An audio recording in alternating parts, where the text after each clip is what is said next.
جیسا کہ آج کا سپریم کورٹ کا فیصلہ آپ سب کے علم میں ہے، میں خیر مقدم کرتا ہوں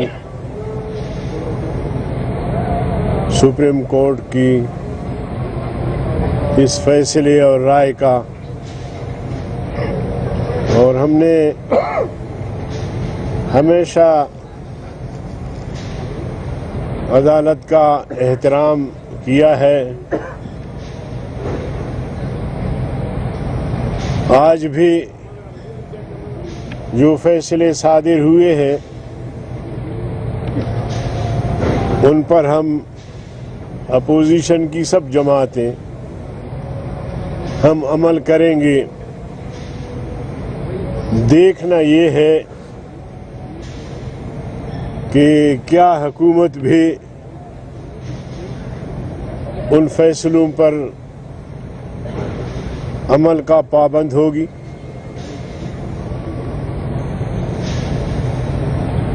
عدالت نے یہ فیصلہ دیا کہ تصادم سے بچنے کے لیے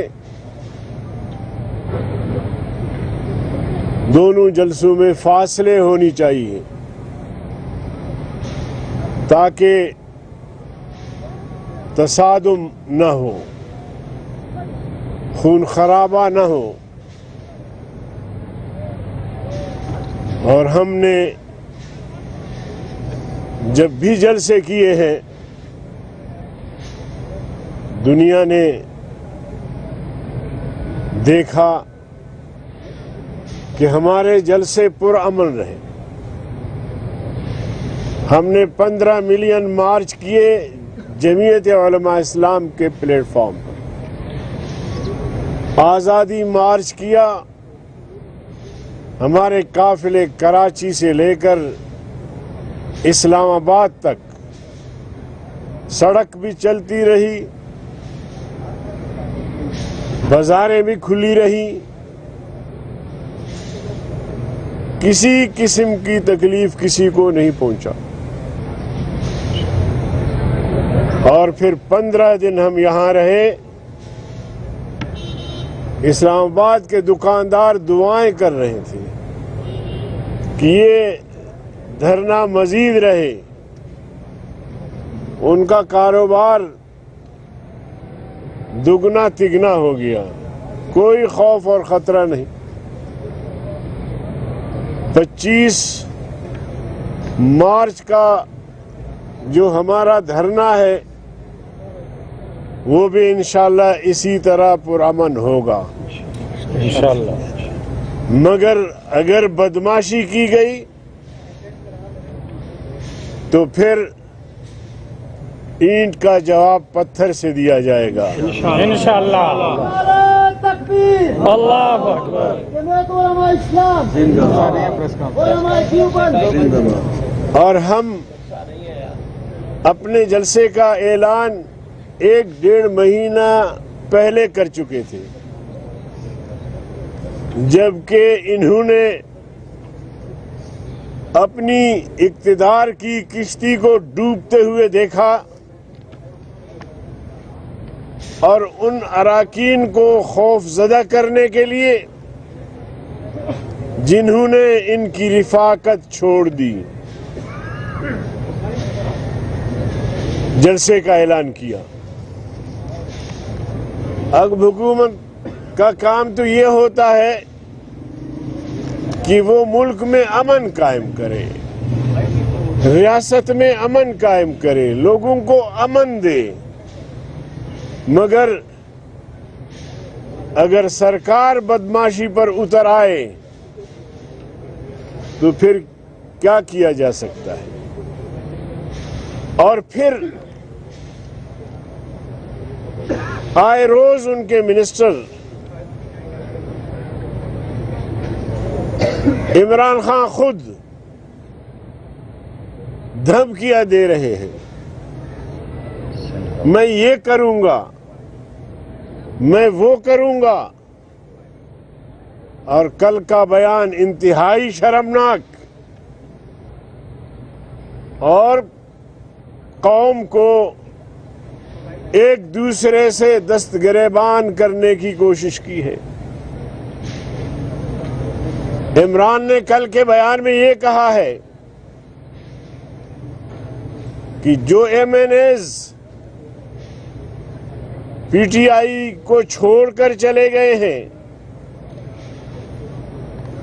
وہ سن لیں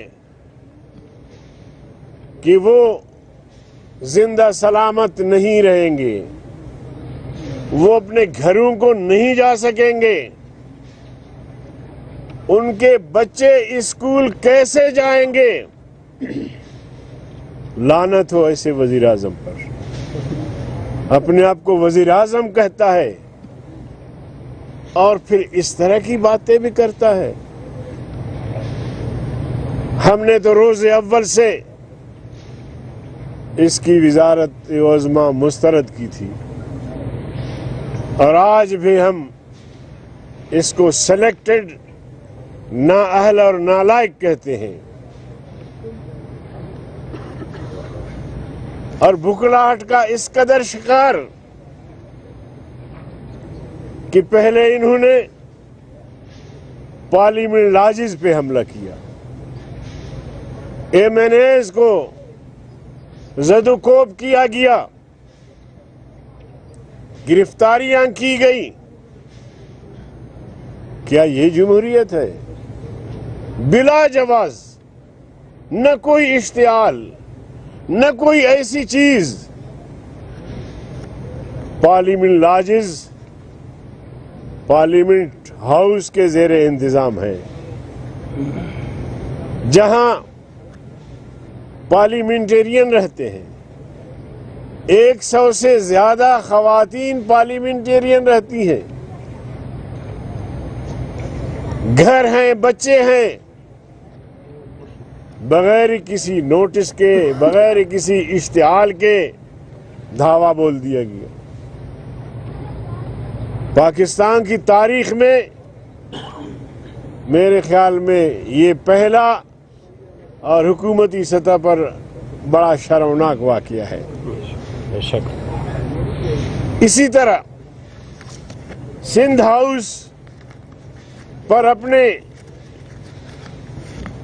ایم این ایز اور پارٹی کارکنوں کو بھیج کر ایم این ایز کو خوف زدہ کیا گیا، اور ایم این ایز کھلم کھلا کہہ رہے ہیں کہ ہم محفوظ نہیں تھے، اس لیے ہم نے فیصلہ کیا کہ سندھ ہاؤس میں اجتماعی طور پر رہائش پذیر ہوں گے، الیکشن تک، عدم اعتماد تک ہم وہاں رہیں گے۔ آپ نے ان پر حملہ کرا دیا، ان کی بے عزتی کی، سندھ ہاؤس کے دروازے توڑے۔ یہ دہشت گردی نہیں ہے تو اور کیا ہے؟ ہمیں دہشت گرد کہنے والوں، اپنے گریبان میں ذرا جھانک کے دیکھو، جب تم اپوزیشن میں تھے۔ شیخ رشید، اب اس آدمی کو وزیر داخلہ بنانا، جس نے سول نافرمانی کا اعلان کیا تھا، جس نے گھیراؤ جلاؤ کی بات کی تھی، جس نے پکڑو اور مارو کی بات کی تھی، جس نے سول نافرمانی کا اعلان کر کے بل پھاڑ دیے تھے، بجلی کے بل، گیس کے بل، ایسی شخصیت کو وزیر داخلہ بنا دیا گیا، جو خود دہشت گردی کے زمرے میں آتا ہے، بغاوت کے زمرے میں ان کی گفتگو آتی ہے۔ ایسے شخص کو وزیر داخلہ بنانا پاکستان کے ساتھ، پاکستانی قوم کے ساتھ ظلم نہیں ہے تو اور کیا ہے؟ اور جس شخصیت کو آج وزیر اعظم کہا جا رہا ہے، اس شخصیت نے